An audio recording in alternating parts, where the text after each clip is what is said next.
नमस्कार साथियों, RM39 classes YouTube channel में आप सभी का हार्दिक स्वागत है। साथियों, इस वक्त की बड़ी अपडेट है, बिग अपडेट है कि राजस्थान में पुलिस की जो भर्ती है उसकी जो विज्ञप्ति है वो जारी कर दी गई है। तो ये विज्ञप्ति महानिदेशक पुलिस राजस्थान जयपुर द्वारा जारी की गई है और राजस्थान पुलिस कांस्टेबल रिक्रूटमेंट 2025 जिसकी कांस्टेबल भर्ती हेतु जो विज्ञप्ति 2025 है वो जारी की गई है। तो साथियों देखिए, इसके अंदर जो विज्ञप्ति है 9,617 पदों पर निकाली गई है। तो राजस्थान पुलिस में 9,617 पदों पर जो विज्ञप्ति है वो जारी की गई है। इस वक्त की बड़ी अपडेट है। तो साथियों, इस वीडियो में हम आपको पूरी जानकारी बताएंगे कि ऑनलाइन आवेदन कब से शुरू हो रहे हैं, कब तक होंगे और ऑनलाइन आवेदन कैसे कर, जो दिशा निर्देश है और जो नियम है उनकी जानकारी हम इस वीडियो में बताएंगे आपको। तो वीडियो थोड़ा लंबा हो सकता है लेकिन आप इसके अंत तक जरूर बने रहें। तो साथियों देखिए, इसमें राजस्थान पुलिस अधीनस्थ सेवा नियम 1989 और यथा संशोधित जो बार बार संशोधित होती है उसके अकॉर्डिंग प्रावधानों के अंतर्गत विभिन्न जिला यूनिट में कांस्टेबल सामान्य चालक बैंड के 9,617 पद इसमें, जिसमें 8,148 टीएसपी नॉन टीएसपी रिक्त पदों के लिए। इसके अंदर सीनियर सेकेंडरी लेवल की जो सीईटी परीक्षा थी, समान पात्रता परीक्षा 2024 में सफल अभ्यर्थियों से ऑनलाइन आवेदन आमंत्रित किए गए हैं। तो इसके अंदर वो अभ्यर्थी फॉर्म अप्लाई कर सकते हैं जिन्होंने सीईटी जो सीनियर सेकेंडरी की पास की है वो इसमें आवेदन भर सकते हैं। तो इसके जो आवेदन है वो 28/4/2025 से और 17/5/2025 तक भरे जा सकेंगे, यानी इसमें 20 दिन का समय मिलेगा। तो 28 अप्रैल से और 17 मई तक आप इसमें ऑनलाइन आवेदन कर सकते हैं। अब इसमें नीचे दिया गया है कि ऑनलाइन आवेदन करने के बाद में यदि आपके फॉर्म में कोई अशुद्धि रह गई, त्रुटि रह गई, तो उसको संशोधन करने की जो डेट है वो भी साथ में दे दी है। तो आप 18/5/2025 से और 20/5/2025 तक 3 दिन आवेदन पत्र में संशोधन, त्रुटि संशोधन तो वेबसाइट पर जो लिंक उपलब्ध करवाया जाएगा, तो आप इसमें संशोधन जो निर्धारित शुल्क 300 रुपये दे करके और आप इसमें संशोधन कर सकते हैं। तो संशोधन की डेट भी जारी कर दी है। अब देखिए, इसमें एक और महत्वपूर्ण सूचना है कि आवेदक द्वारा केवल एक ही आवेदन किया जा सकेगा और जिसमें अंकित जिला, यूनिट, बटालियन में से किसी एक के लिए ही आवेदन मान्य होगा। यानी आप एक जिले के लिए आवेदन कर सकते हैं या किसी एक यूनिट के लिए या बटालियन के लिए आप आवेदन कर सकते हैं, यानी आप एक फॉर्म अप्लाई कर सकते हैं। अब इसमें जो आवेदन करने की जो प्रक्रिया है वो साथियों, अगर आप स्वयं भरना चाहते हैं तो इसके अंदर जो रिक्रूटमेंट, आपको सबसे पहले ऑनलाइन पोर्टल है रिक्रूटमेंट टू rajasthan.government.in पर रिक्रूटमेंट एडवर्टाइजमेंट पर उपलब्ध अप्लाई ऑनलाइन लिंक को क्लिक कर के आप इसमें आवेदन भर सकते हैं, या फिर SSO पोर्टल पर राजस्थान SSO.government.in से लॉगिन करने के बाद जो सिटीजन ऐप्स है G2C में उपलब्ध रिक्रूटमेंट स्टेक 2 का चयन करना होगा और उसके बाद में अप्लाई नाउ पर क्लिक करना होगा।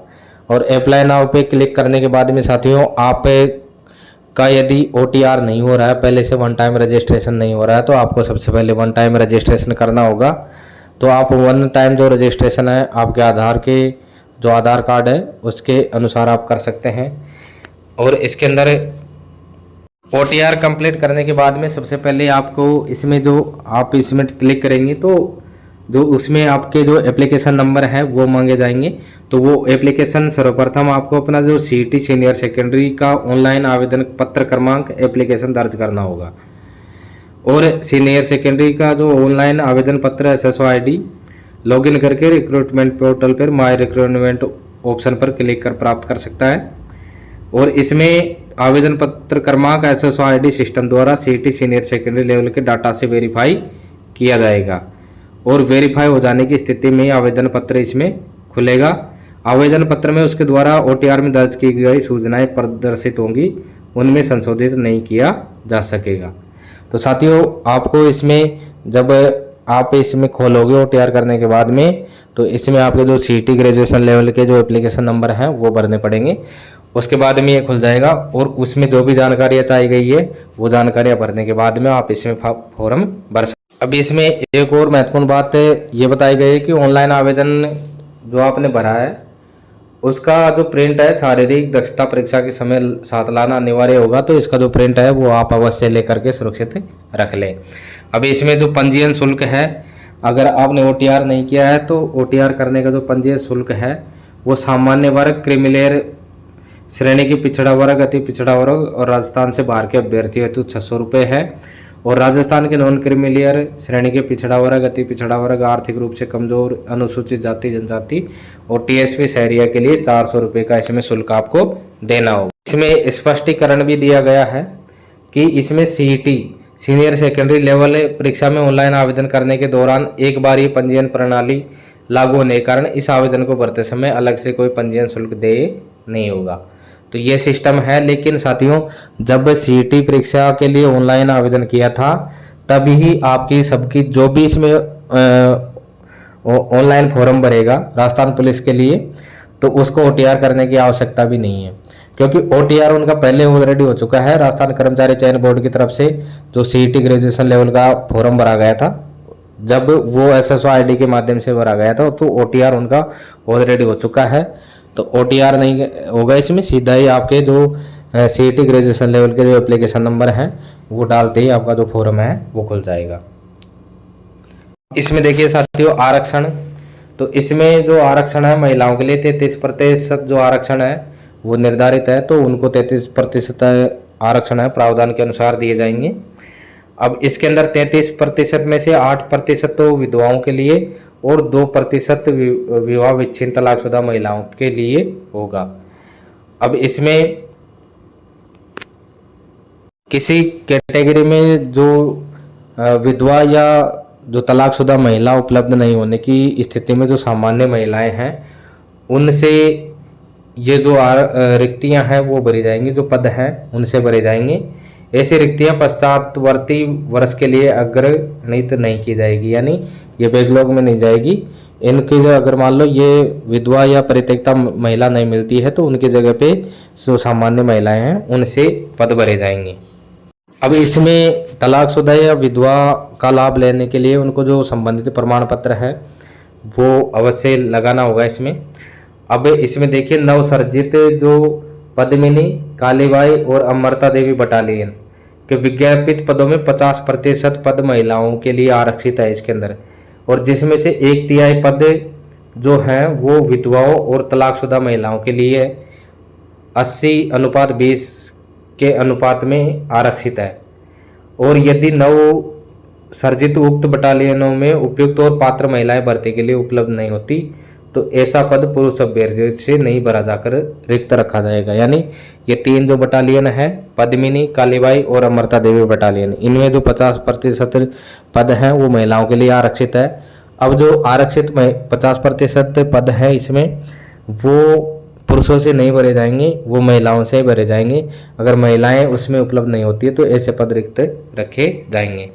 अब इसमें जो भूतपूर्व सैनिक है उनके लिए 12.5% आरक्षण है।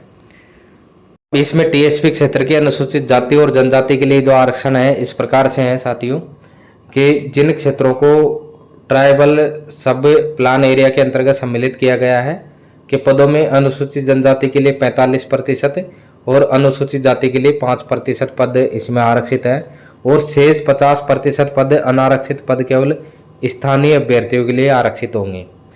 इन क्षेत्रों में पिछड़ा वर्ग और अति पिछड़ा वर्ग के लिए आरक्षण इसमें शून्य रहेगा, यानी वहाँ 45% जो ST के लिए और 5% SC के लिए, और बाकी जो 50% है वो वहाँ के स्थानीय निवासियों के लिए आरक्षित रहेंगे। अनुसूचित जनजाति और जाति जो सामान्य और पिछड़ा वर्ग के लिए नियमानुसार इसमें आरक्षण देय होगा। फिर MBC वर्ग के लिए 5% आरक्षण है इसमें, और जो EWS का जो आरक्षण है वो 10% इसमें देय होगा। जो उत्कृष्ट खिलाड़ी हैं उनके लिए 2% आरक्षण है, और राज्य के जो बाहर के अभ्यर्थी हैं उनके लिए भी इसमें जो महत्वपूर्ण बिंदु है कि राजस्थान के अलावा अन्य राज्यों के जो अनुसूचित जाति, जनजाति, पिछड़ा वर्ग और अति पिछड़ा वर्ग या आर्थिक रूप से पिछड़ा वर्ग के अभ्यर्थियों को सामान्य वर्ग का अभ्यर्थी माना जाएगा। यानी अदर स्टेट के जो अभ्यर्थी हैं वो सामान्य वर्ग के माने जाएंगे, चाहे वो किसी भी वर्ग से बिलोंग करते हों। अब इसमें जो वेतनमान और पेंशन है, तो 2 वर्ष की कालावधि के लिए परीक्षार्थी को 14,600 रुपये इसमें मासिक नियत पारिश्रमिक देय होगा। यानी जो फिक्स वेतन है वो 14,600 मिलेंगे। इसके अंदर कांस्टेबल पद की नियमित वेतन श्रृंखला L5 है, पे मैट्रिक्स L5। इसके ग्रेड पे 2400 रहेगी और इसका जो स्टार्टिंग में प्रथम वेतन जो इसमें फिक्स होंगे वो 20,800 पे फिक्स होंगे 2 साल बाद में, और 14,600 इसका फिक्स वेतन अभी जो मिलेगा परिवीक्षा काल में। अब देखिए भर्ती हेतु पात्रता, योग्यता या छूट, वो भारत का आम नागरिक होना चाहिए और देवनागरी लिपि का हिंदी में उसको ज्ञान होना चाहिए। शैक्षणिक योग्यता है न्यूनतम साथियों इसके अंदर, तो वो होनी चाहिए मान्यता प्राप्त स्कूल या शिक्षा बोर्ड से सीनियर सेकेंडरी या 12वीं कक्षा या समकक्ष परीक्षा उत्तीर्ण, यानी वो 12वीं पास होना चाहिए। तो इसके लिए शैक्षणिक योग्यता 12वीं पास रखी गई है। उसके बाद में जो कांस्टेबल ड्राइवर पद की पात्रता के लिए LMV या HMV दोनों के वैध ड्राइविंग लाइसेंस जो दिनांक 1/1/2026 से 1 वर्ष पूर्व का बना हुआ होना चाहिए। यानी वो 1/1/2025 से पहले का ड्राइविंग लाइसेंस होना चाहिए।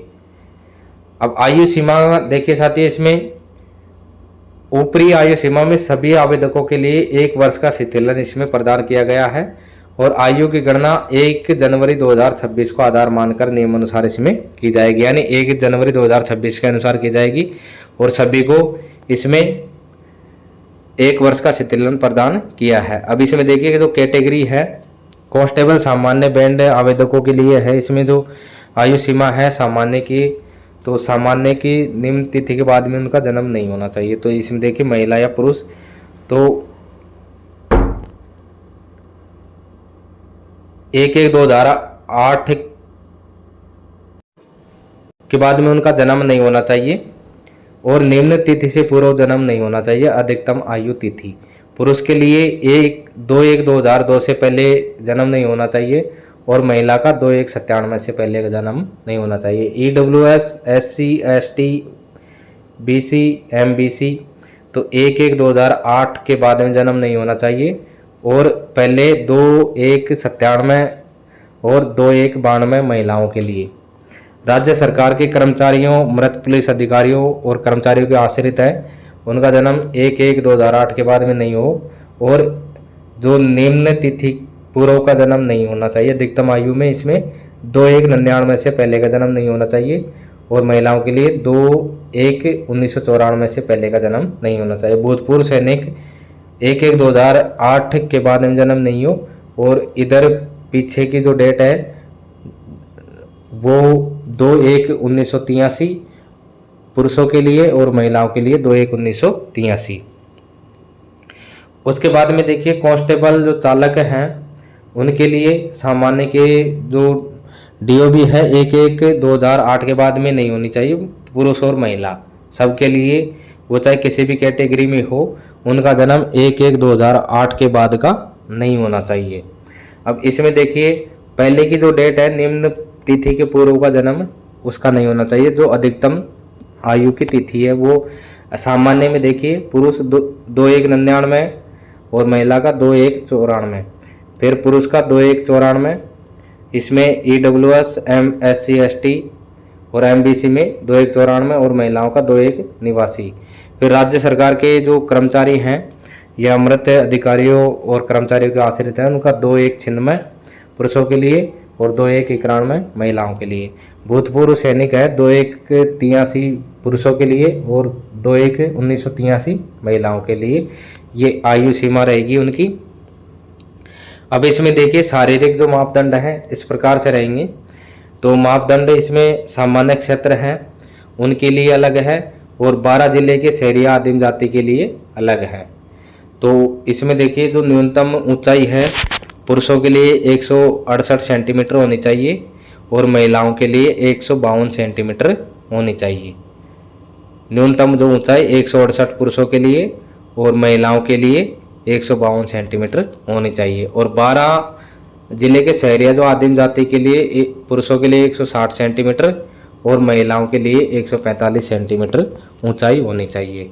न्यूनतम सीना केवल पुरुषों के लिए है, तो इसमें देखिए सामान्य वर्ग है उसके लिए बिना फुलाए 81 सेंटीमीटर और फुलाने पर 86 सेंटीमीटर, सीने का फुलाव कम से कम 5 सेंटीमीटर होना चाहिए। और जो 12 जिले के शहरी आदिम जाति के लिए इसमें बिना फुलाए 74 सेंटीमीटर और फुलाने पर 79 सेंटीमीटर और सीने का फुलाव 5 सेमी होना चाहिए। अब देखिए इसमें न्यूनतम वजन केवल महिलाओं के लिए है, जो इसमें सीने का जो प्रावधान है महिलाओं के लिए लागू नहीं है, लेकिन वजन का जो प्रावधान है केवल महिलाओं के लिए लागू है, पुरुषों के लिए लागू नहीं है। तो न्यूनतम वजन है केवल महिलाओं के लिए, इसमें सामान्य क्षेत्र की जो महिलाएं हैं उनके लिए 47.5 किलोग्राम होना चाहिए और 12 जिले के शहरी आदिम जाति के लिए 43 किलोग्राम वजन होना चाहिए। इसमें देखिए स्पष्ट किया गया है कि शारीरिक मापदंडों के अनुसार अनुसूचित जाति जनजाति के अभ्यर्थी उपलब्ध नहीं होते तो ही उन्हें ऊंचाई व सीने में 5 सेमी की छूट दी होगी। सामान्य क्षेत्र के जो उपरोक्त वर्णित शारीरिक मापदंडों के अनुसार SC या ST के यदि कैंडिडेट उपलब्ध नहीं होते, ऐसी स्थिति में जो सामान्य अभ्यर्थी हैं उनको ऊंचाई व सीने में 5% की छूट दी होगी। शहरिया महिलाओं के अतिरिक्त समस्त महिला अभ्यर्थियों के लिए न्यूनतम ऊंचाई 152 सेंटीमीटर और वजन 47.5 किलोग्राम में किसी प्रकार की छूट दे नहीं होगी।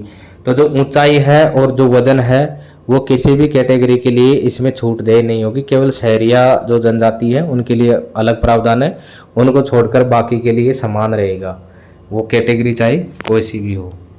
अब इसमें देखिए कार्मिक विभाग द्वारा जो चिकित्सकीय मापदंड है वो अभ्यर्थी की न्यूनतम दृष्टि J1 बेहतर आँख और J2 बदतर आँख होनी चाहिए।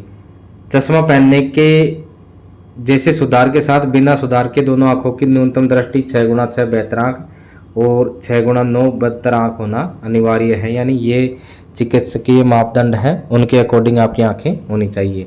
अभ्यर्थी मानसिक रूप से जागरूक, सुदृढ़ और शारीरिक विकारों दोषों रोगों से मुक्त होना चाहिए और मानसिक रोगीणता से ग्रस्त नहीं होना चाहिए, यानी बिल्कुल वो फिट होना चाहिए। यदि उसमें किसी प्रकार का विकार है तो वो उसमें अपात्र हो सकता है। तो इसमें देखिए आपस में घुटने टकराने, नसें फूली हुई होना, भोंगापन, रतौंदी, रंग दृष्टि दोष, अकलाकर बोलना, पैर समतल, हर्निया, शल्य प्रॉब्लम्स या फिर अन्य कोई विकृति अंग भंग जो कार्य कर्तव्य पालन बाधक हो, ऐसा नहीं होना चाहिए। तो ये जो चिकित्सकीय मापदंड है। जो इसमें देखिए अयोग्यता है नियुक्ति के लिए कि किसी व्यक्ति के एक से अधिक पत्नी है तो वो इसके लिए अयोग्य है, या फिर ऐसी महिला या पुरुष जिसके 2 से ज़्यादा संतान है तो वो भी इसके लिए अयोग्य है। इसमें भर्ती के लिए जो चयन प्रक्रिया है वो इस प्रकार से रहेगी। तो साथियों देखिए इसमें जो परीक्षा का चरण है, सबसे पहले लिखित परीक्षा होगी ओमार बेस्ट। तो इस परीक्षा में 150 अंकों की परीक्षा होगी और चालक के लिए भी 150 के लिए होगी। कांस्टेबल बैंड में ये लागू नहीं है। और शारीरिक दक्षता या मापतोल परीक्षा होगी, ये क्वालिफाइंग होगी। कांस्टेबल, चालक और तीनों में क्वालिफाइंग होगी। दक्षता परीक्षा प्रोफिशिएंसी जो टेस्ट है कांस्टेबल सामान्य में लागू नहीं है और चालक में ये होगी 30 अंकों की और कांस्टेबल बैंड में भी 30 अंक। फिर विशेष योग्यता NCC, होमगार्ड, पुलिस से संबंधित विषयों में डिप्लोमा या उपाधि प्राप्त प्रमाण पत्रों के आधार पर जो आवंटित अंक है, स्पेशल क्वालिफिकेशन 20 अंकों का होगा। ये कांस्टेबल सामान्य में लागू होगा और कांस्टेबल चालक और कांस्टेबल बैंड में लागू नहीं होगा। अब जो अंकों का योग होगा वो देखिए, इसमें जो टोटल अंक होंगे वो कांस्टेबल सामान्य के लिए 170 अंक, कांस्टेबल चालक के 180 और कांस्टेबल बैंड के 30 अंक होंगे। तो 30 अंकों के इन अंकों के अकॉर्डिंग इनकी जो मेरिट लिस्ट है वो बनेगी। अब इसमें देखिए सबसे पहले लिखित परीक्षा होगी साथियों। तो लिखित परीक्षा का जो प्रश्न पत्र 150 अंकों का होगा और 150 प्रश्न होंगे और इसकी जो अवधि है 2 घंटे की होगी। और इसमें गलत उत्तर देने पर प्रश्न के लिए निर्धारित 25% अंक काटा जाएगा। निर्धारित अंक का 25% इसमें कटेगा। इसमें देखिए लिखित परीक्षा का जो प्रश्न पत्र है उसमें उत्तीर्ण होने के लिए सामान्य, आर्थिक रूप से कमजोर वर्ग और पिछड़ा वर्ग, अति पिछड़ा वर्ग के अभ्यर्थियों को कुल अंकों का 40% प्राप्तांक और अनुसूचित जाति, जनजाति और शहरिया अभ्यर्थियों को 36% प्राप्तांक समग्र रूप से लाना अनिवार्य है। ट्राइबल सप्लान क्षेत्र के स्थानीय अभ्यर्थियों के लिए न्यूनतम उत्तीर्णांक मिनिमम सीमा लागू नहीं होगी। टीएसपी एरिया में यह प्रावधान लागू नहीं है न्यूनतम उत्तीर्णांक का, केवल जो सामान्य है नॉन टीएसपी एरिया उसमें सामान्य के लिए 40% और जो SC ST और अन्य जो है दिव्यांग उनके लिए 36% अंक अनिवार्य है। इसमें लिखित परीक्षा में पदवार, वर्गवार या महिला पुरुष रिक्तियों के 5 गुना अभ्यर्थियों को उत्तीर्ण किया जाएगा। तो लिखित परीक्षा जून जुलाई 2025 में आयोजित होने की इसमें संभावना है। तो इसमें जो लिखित परीक्षा होगी इसमें 5 गुना अभ्यर्थियों को शारीरिक दक्षता परीक्षा के लिए इसमें पास में देखिए कांस्टेबल बैंड के आवेदकों हेतु लिखित परीक्षा उम्र बेस्ट आयोजित नहीं की जाएगी। उसके बाद में अगली जो होगी वो होगी शारीरिक दक्षता परीक्षा। लिखित परीक्षा में पदवार और वर्गवार महिला पुरुष रिक्तियों के 5 गुना सफल अभ्यर्थियों और कांस्टेबल बैंड पद के अभ्यर्थियों को जो आवेदकों को शारीरिक दक्षता परीक्षा में सम्मिलित किया जाएगा। तो इसमें देखिए शारीरिक दक्षता जो परीक्षा में सम्मिलित होने से पूर्व चिकित्सीय दक्षता परीक्षा दौड़ में भाग लेने हेतु शारीरिक रूप से योग्य होने का प्रमाण पत्र संबंधित केंद्र पर आवश्यक रूप से वो प्रस्तुत करेगा। उसके बाद ही अभ्यर्थी को शारीरिक दक्षता परीक्षा में सम्मिलित किया जाएगा। तो इसमें देखिए जो सामान्य जो अभ्यर्थी हैं उनके लिए और कांस्टेबल बैंड उनके लिए ये शारीरिक दक्षता परीक्षा है ये की जाएगी। तो इसमें जो फिटनेस प्रमाण पत्र है वो अनिवार्य होगा। देखिए शारीरिक दक्षता परीक्षा के लिए जो निर्धारित मापदंड है वो इस प्रकार से हैं। तो इसमें देखिए समस्त अभ्यर्थियों को शारीरिक दक्षता परीक्षा में उत्तीर्ण होने के लिए 5 किलोमीटर दौड़ है वो पूरी करनी है। अब उसमें कांस्टेबल, सामान्य, चालक और बैंड तीनों कैटेगरी के लिए है शारीरिक दक्षता परीक्षा।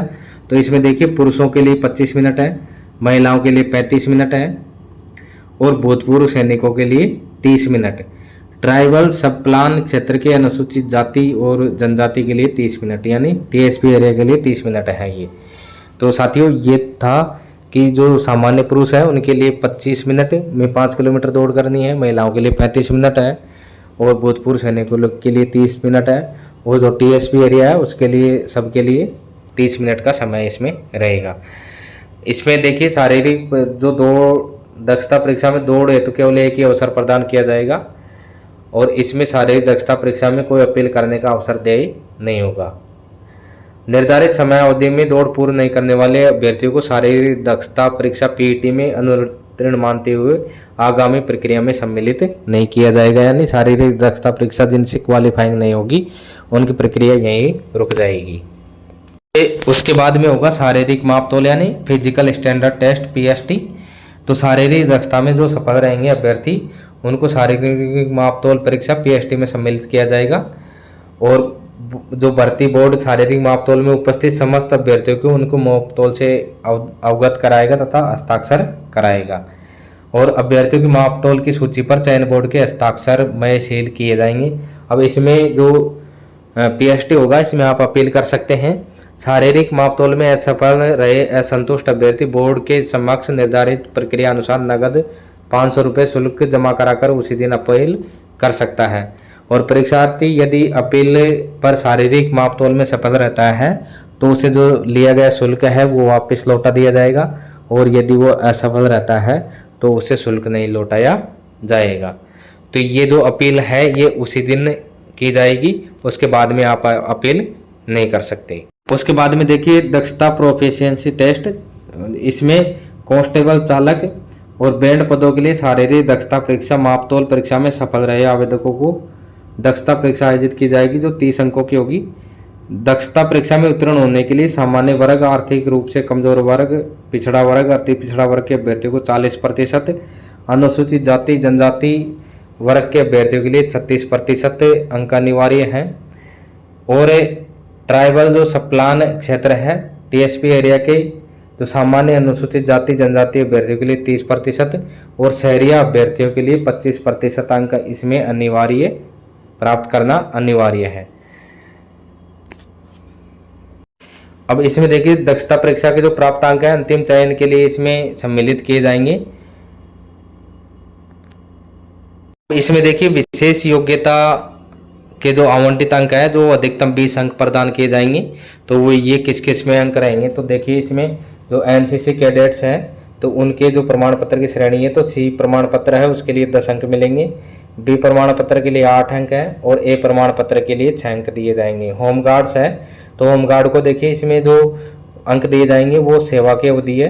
होम गार्ड में निर्धारित 3 वर्ष सेवाएं देने पर 10 अंक दिए जाएंगे।